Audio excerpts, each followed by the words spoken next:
ഇസ്രായേലിലേക്ക് പ്രത്യാക്രമണം നടത്തി Iran.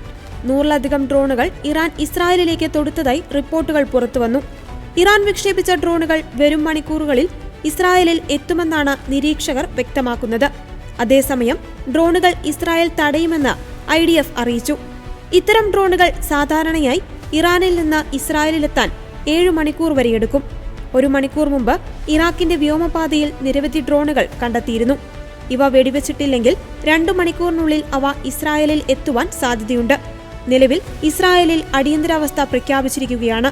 Israeli പൗരന്മാരോട് ബങ്കറുകളിലേക്ക് മാറുവാൻ ഇസ്രായേൽ ഗവൺമെന്റ് നിർദ്ദേശം കൊടുത്തിട്ടുണ്ട്.